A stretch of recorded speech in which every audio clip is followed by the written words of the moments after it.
Hi everyone and welcome to a new video. Now this video was actually meant to be with a drink in my hand, but it's 11 a.m. and I'm not really in the mood for drinking, so I'm in the spirit of drinking.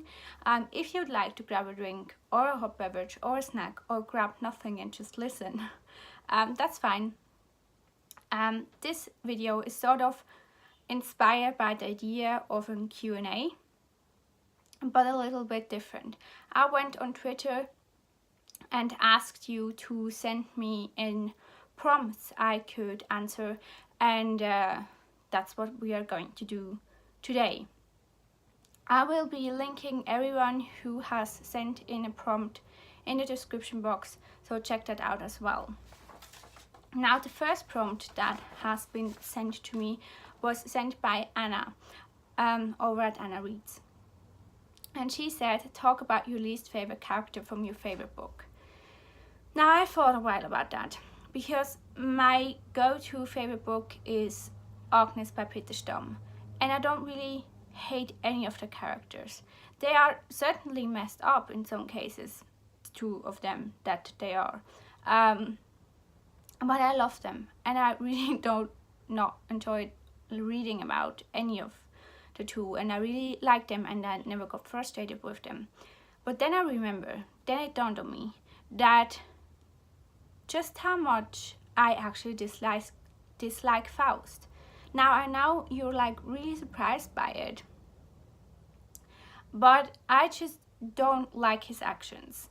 I mean, he's an old, white, grumpy scientist that is actually quite depressed about not understanding the world doesn't understand him, and I think, you know, that's relatable, we can relate. But he then goes on to while signing up this deal with the actual devil, going for a 13 or 14-year-old young girl, poisoning his mother, killing his brother, then fleeing from that, impregnating that young girl, Margrethe. She's pregnant from him. He doesn't care, he flees, she gets crazy, kills the baby, gets into prison. He only rescues her for his own sake, not for her sake. It fails massively. She is doomed and probably dies. It's not very clear in the book, that's why I said probably. And he's just so weird with his obsession with that 13-year-old girl that even the devil Mephisto is like, dude, you gotta chill, this is a girl. But, you know, being the devil, he still thinks, you know, I want that soul, because he's not about actually helping Faust.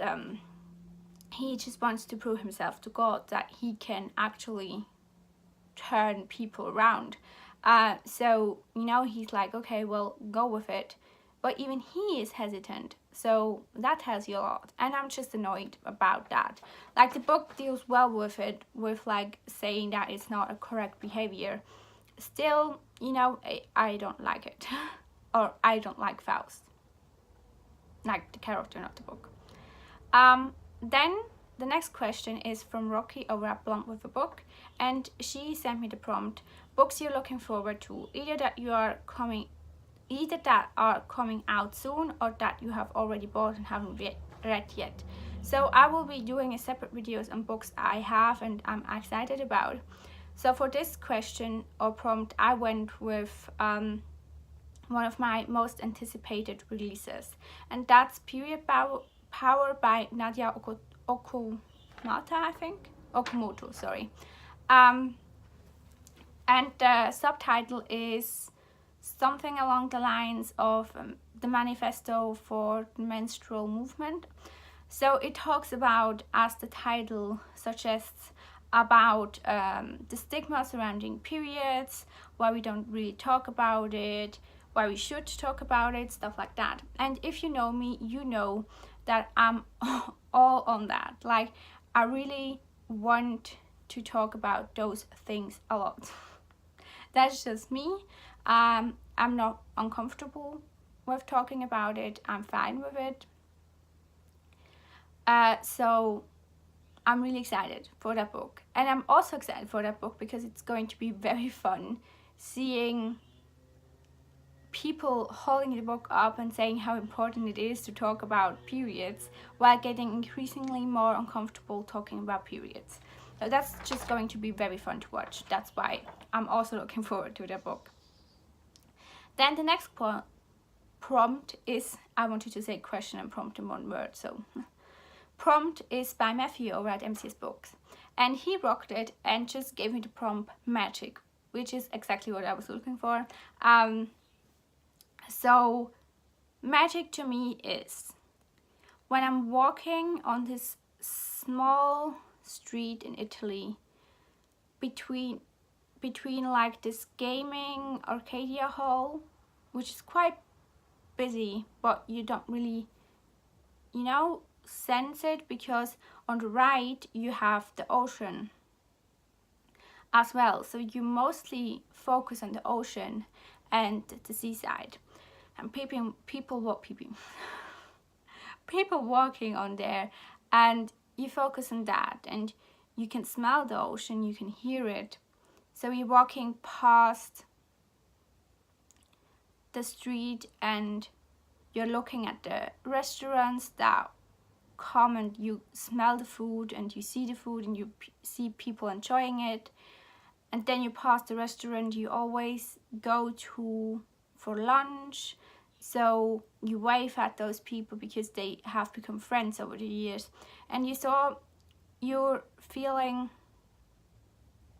like your feet hurt quite a bit, but like in a good way from walking around, and you feel like a blister coming, but you're fine with it because you are in such a happy state.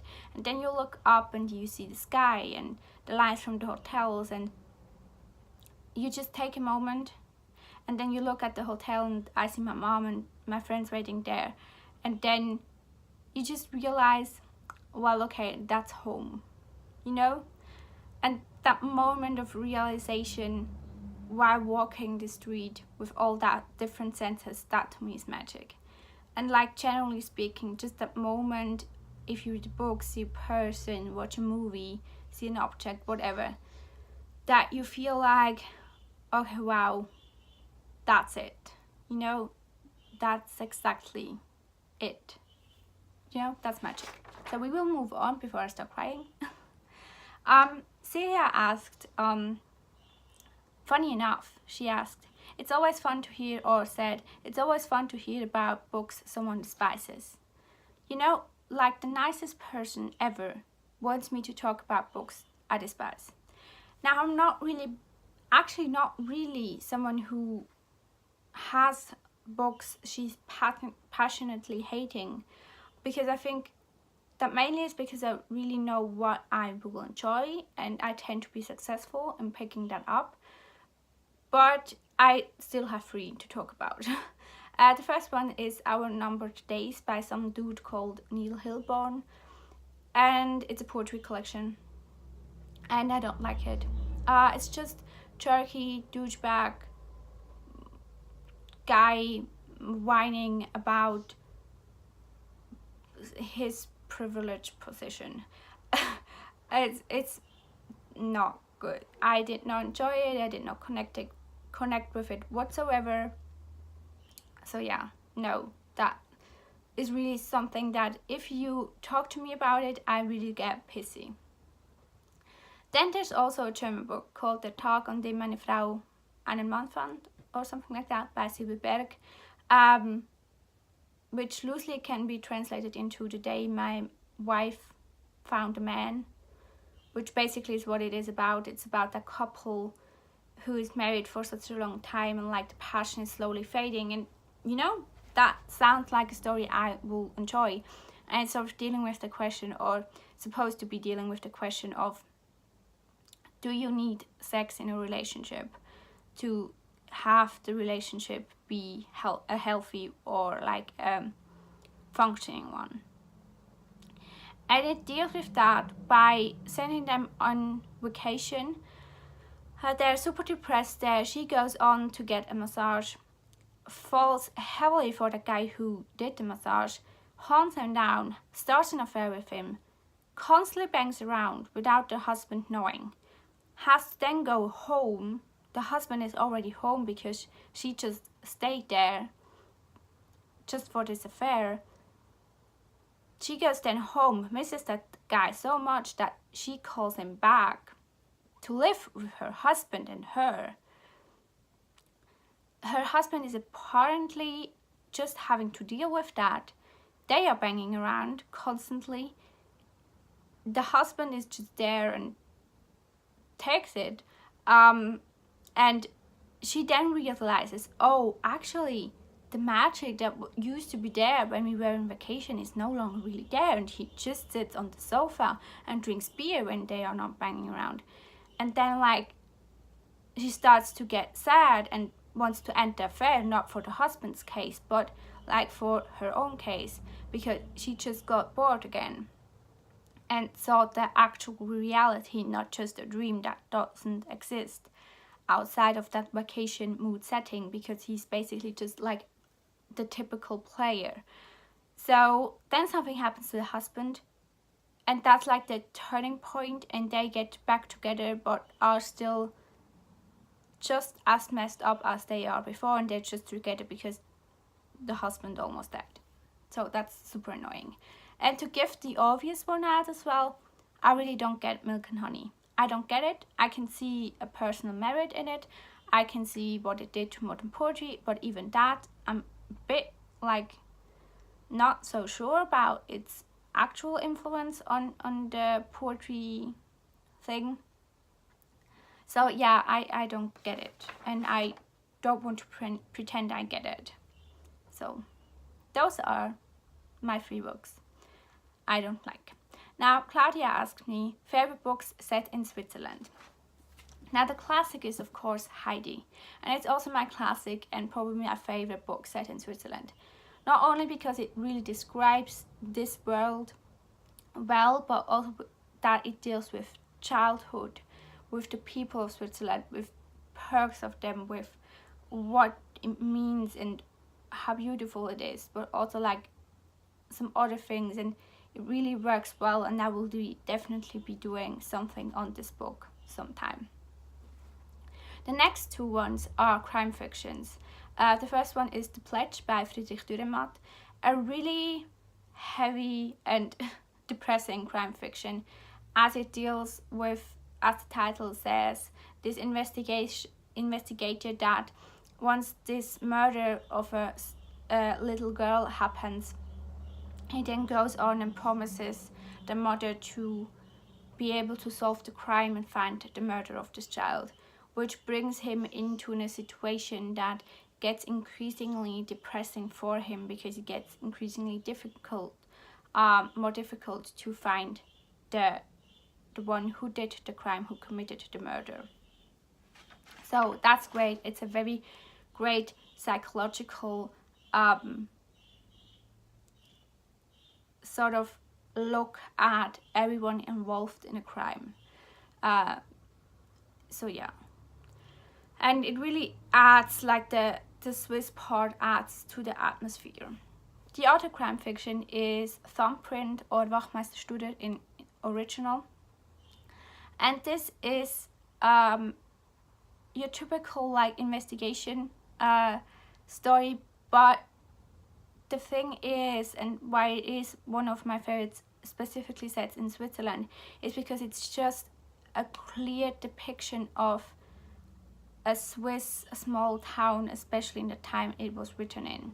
And I think he captured that so well, and so it added so much to the story that it was set in where it was set. She also gave me the prompt of what's one cliche or trope you just love. And for me, that's the trope or cliche of the star-crossed lovers, like that Romeo Juliet type of thing, because I just I like when they want to be together but they can't be together due to outside circumstances. And you know, if I don't like the characters, I can make fun of it and laugh at them not being able to be together. And if I like the book and like the characters, I can suffer with them. So it's a win-win situation. So that's my favorite trope. Brie asked me for fall recommendations. Now, my specific book answer for that is The Ocean at the End of the Lane by Neil Gaiman. Just purely for its atmosphere and like the feeling and setting it has. And I really think magical realism is also great during fall time. But my general recommendation is crime fiction. First of all, because it's suspense and dark, but it also has something for everyone. Like we have the cozy mysteries and crime fictions, but we also have like gory, really, brutal crime fiction. So there's like something for everyone, and it's creepy, but not too creepy, And you can always find your preferred thing to read about in crime fiction. Then Tiffany went on and rocked it with her prompt and said, literally anything related to psychology, the human experience and or behavior motivation.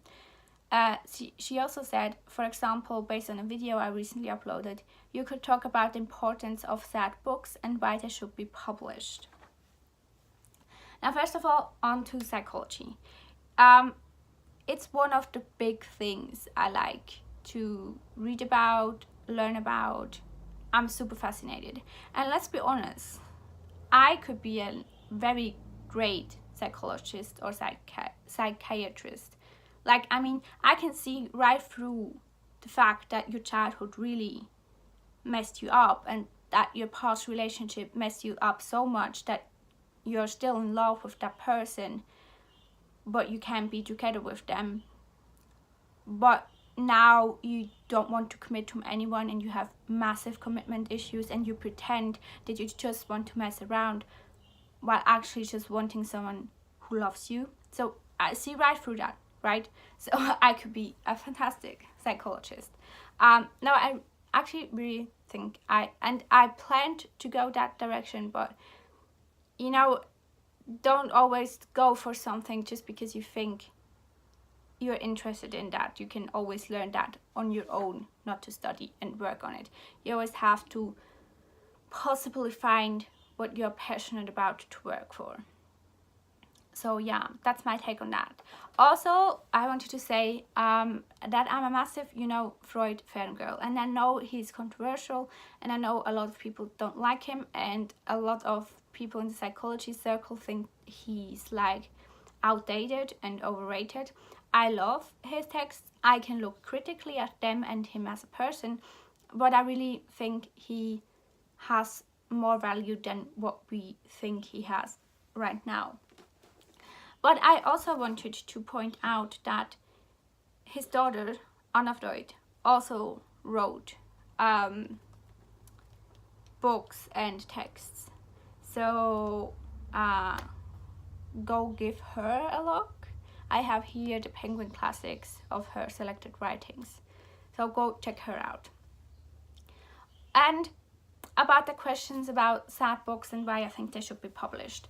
I think Tiffany summed that up very well in a comment she left on that video where I talked about Good Morning Midnight, in fact, by Rhys. Because a sad book is never just a sad book, even though sadness is an important part of our lives. A sad book always gives sadness is a strong emotion. Strong emotions always tell so much about people, and I think through reading about other people's sadness, we can firstly understand our sadness. We feel at times more, but we can also be more empathetic and learn how to deal and how are others dealing with strong emotions such as sadness. And it's such an important topic and emotion in our life that it would make no sense to leave it out just because a book is too sad for it and you are depressed about how sad a book is and you want to read happy books only. I think we all have to push ourselves from time to time to read books that deal with sad topics or sadness in general as an emotion, because it is a part of our lives. And I think a benefit of reading is learning about our lives and lives of others through reading. So I think it's important to read sad books, and therefore I think they should definitely be published. And I think that the question was sparked by the fact that they first wanted to publish Good Morning Midnight because they thought it was too sad. They thought it was very well written and beautifully written, but just too sad. But as Tiffany said in her comment, there is no such thing as too sad, because people who live that sadness also cannot say, okay, it's too sad, I will stop reading. And I think we always have to put ourselves into other people's shoes to feel empathy. So that's my answer. Samantha asked me which are my favorite and least favorite movie adaptations. For favorite, the obvious one is The Perks of Being a Wallflower. I said many times that both the book and the movie mean a whole lot to me, for similar but also for very different reasons, and it's something that will stick with me forever. The movie also on its own, like the movie as its own thing, will stick with me forever. And another one is Picnic at Hanging Rock, because for a long time I liked this movie even better than the book, and I will have to find out if that's even now the case as well. I will have to reread Picnic at Hanging Rock. But I talked about this movie a lot on this channel, and the atmosphere and the creepiness and how cheesily creepy it actually is, but still so good. Really, I enjoy it. My least favorite is definitely the movie adaptation of Gone Girl. I think it's crap. It really, yeah, it's crap. I don't like it. Then Crystal sent in many prompts, and I chose ones that I could talk about in a more or less concise way. And that's the prompt: German books you wish were translated but aren't. They can be new releases, long forgotten gems. And perhaps go into why you think some German works are translated rather than others. I really would love to see the Hunkler series by Hansjörg Schneider translated. It's a crime series I've been enjoying a lot this year. But I sort of understand why it has not been translated. I mentioned Thumbprint and The Pledge earlier, and they are very Swiss-centric as well, but I can see them being translated more than the Hunkler series, because they are so inherently working also with like the German ways of speaking, the German the Swiss Swiss characters, Swiss speaking. There are lots of Swiss words that could never transport the same meaning when translated. Still, I wished it would be translated. Of course, I also wish they would translate all Peter Stamm books that are not yet translated, because I think every book of his should be accessible in English. I know they have translated Agnes, mainly probably because it also has an American setting, but I think every of his books should be translated so everyone can read him.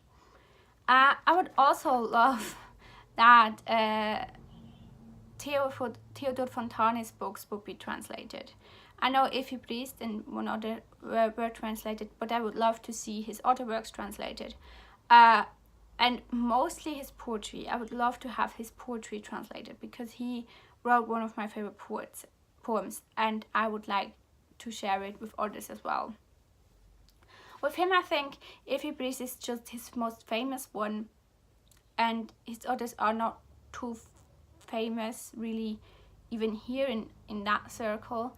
But so it was just like a case of popularity in that case, which I think sometimes adds, especially with classics, the reason why a classic is translated into multiple languages. I would also like for Alex Guppy to be translated into English. None of his work are translated into English, and with him I don't understand why. They are not just tied to a Swiss experience in any means, and I think they have universal themes enough to be valuable for many readers, also English readers. So I think his works should definitely be translated. Crystal also went and gave me the prompt. I heard Germany is famous for inventing words for everyone. What are some untranslated words? I know that there's a word called Weltschmerz, which basically means, and that's my favorite, which basically means,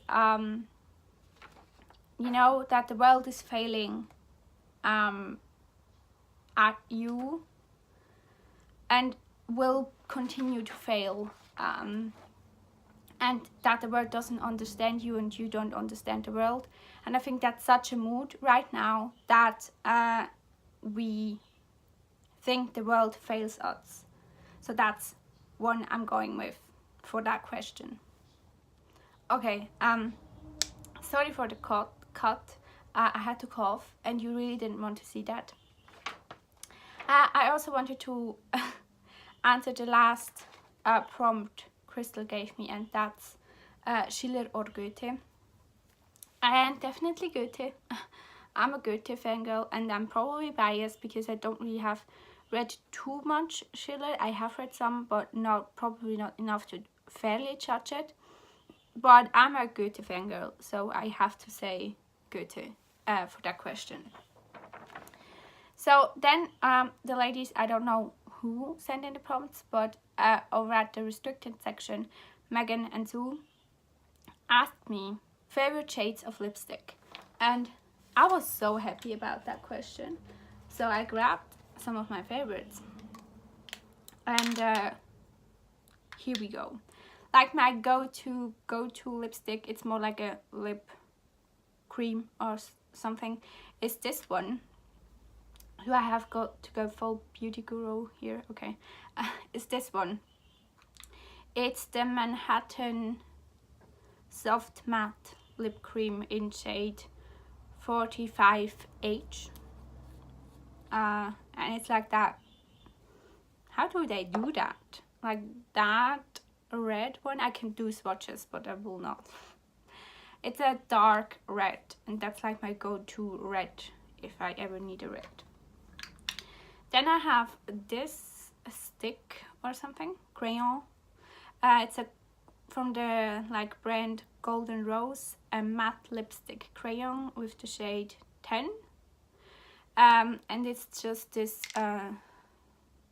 wow, I'm good at that. This nude, dark nude color. So if I want to go for something simple, just like something I don't really want to give too much of an effort, I will put on that one because it always looks nice.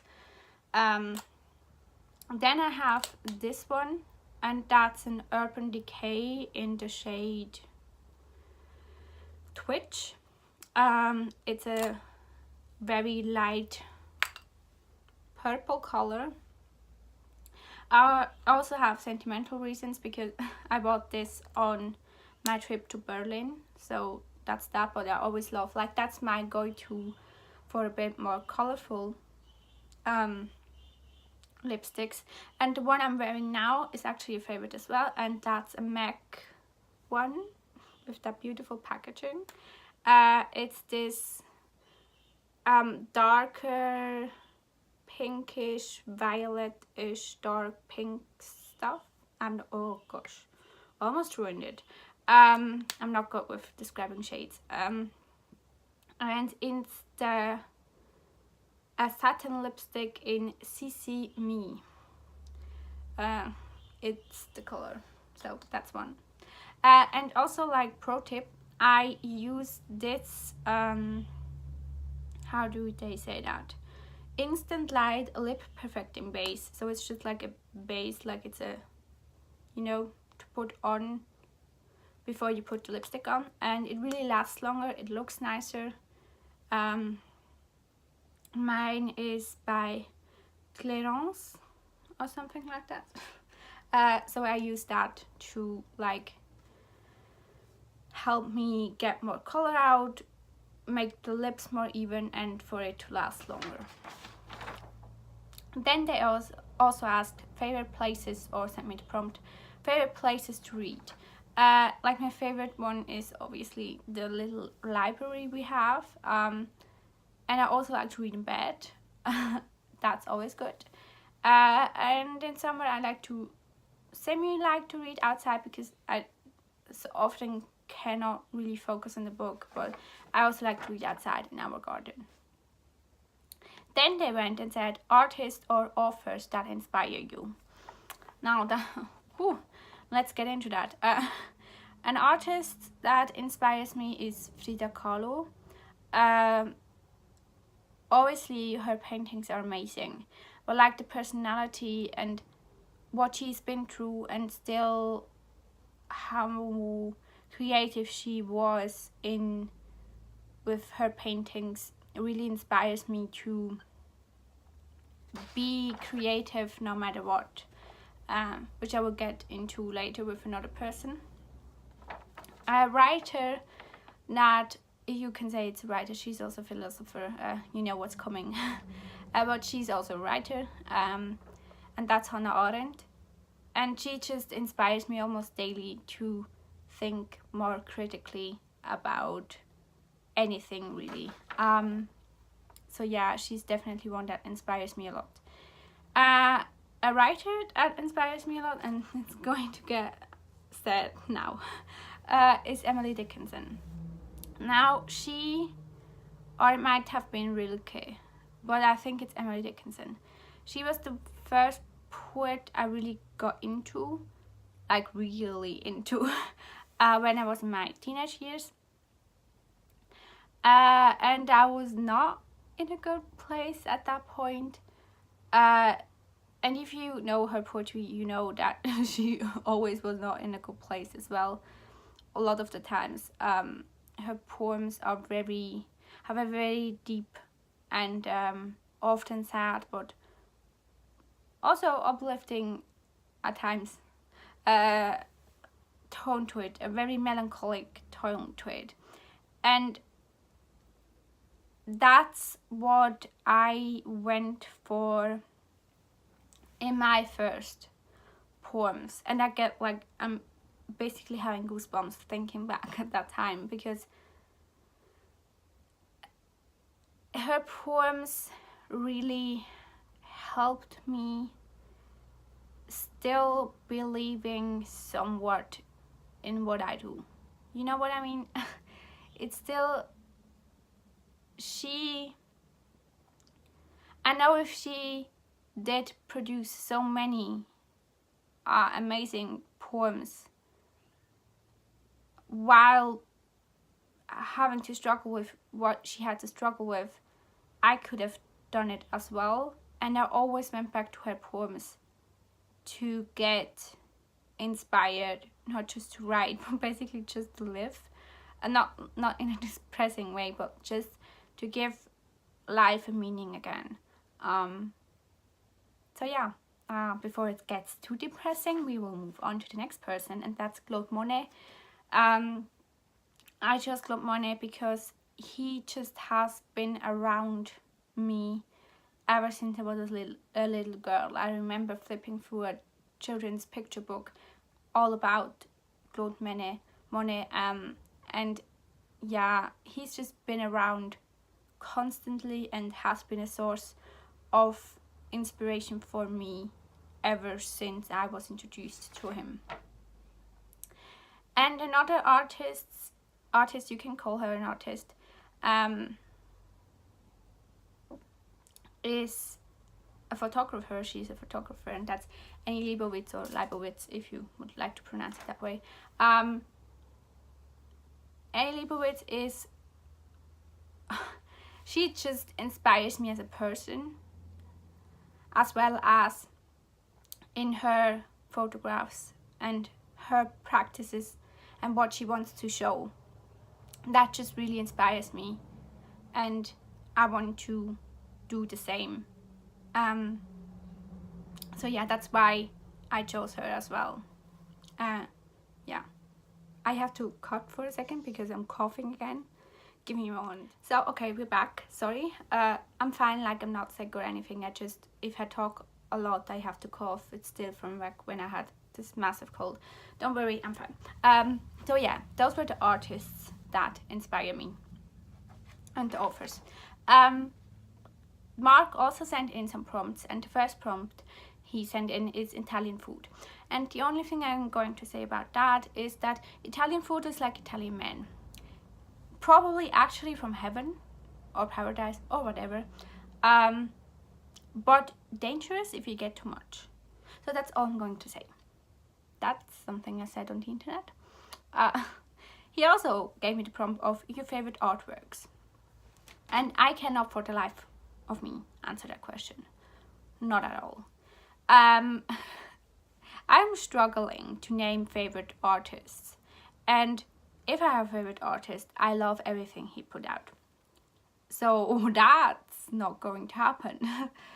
Otherwise I would be sitting here reading you lists of artists painting. But like, I like the type of when there's a person depicted on the picture, but also landscapes, but then there has to be some sort of symbolism in there. Not like, you know, I also really like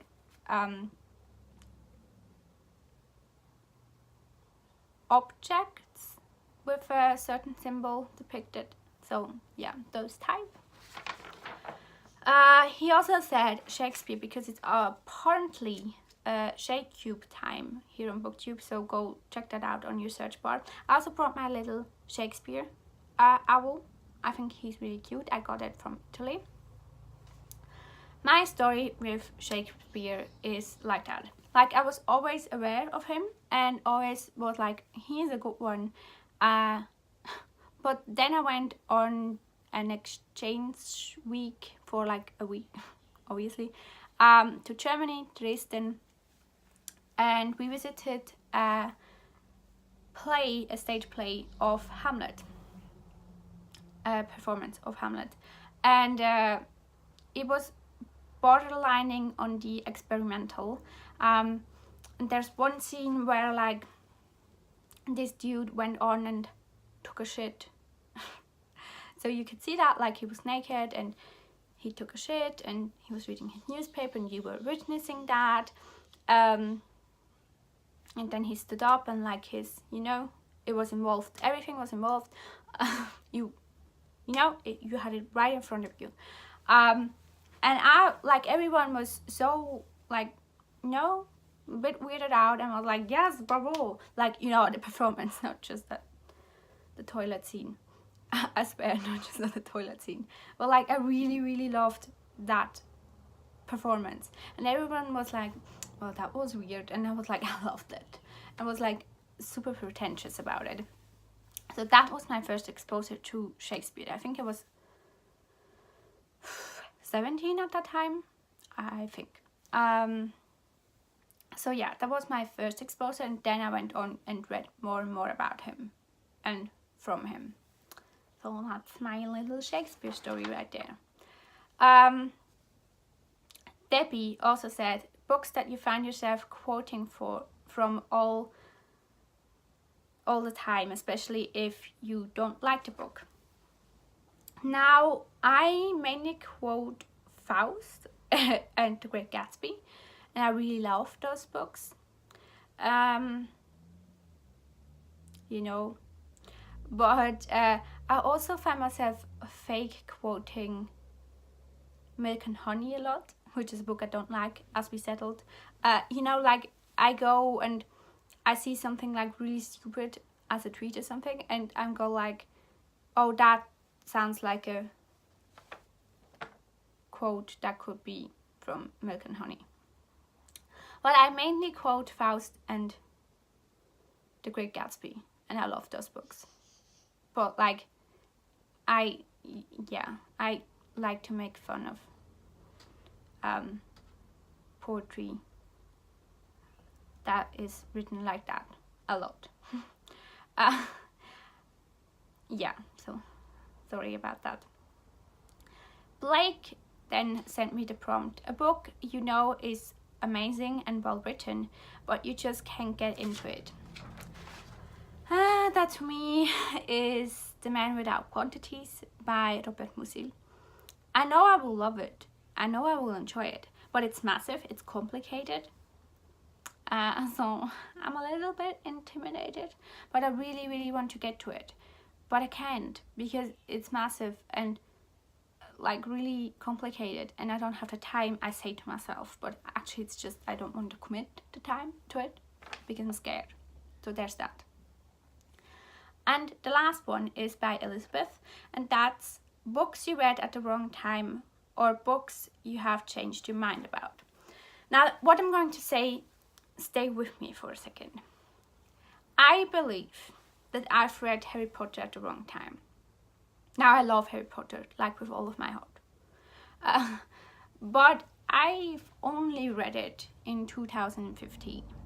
I have not read it as a child. And I wished I have read it as a child. And it's my very own fault that I have not read it.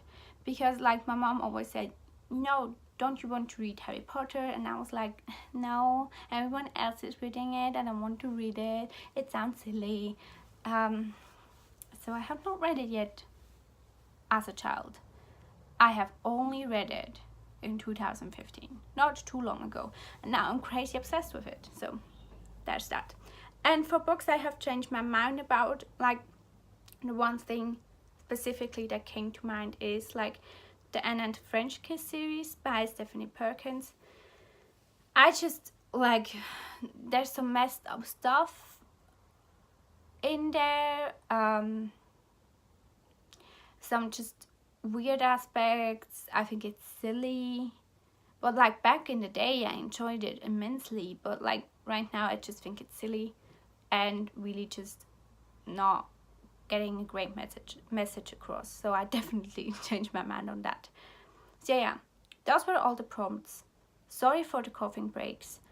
Let me know if you would like to still see something similar sometimes in the future. Maybe I was thinking about giving it a more specific theme or topic, and you can send in prompts for that. Let me know if you would like to see that, and I will see you when I see you, and thanks for watching. Bye.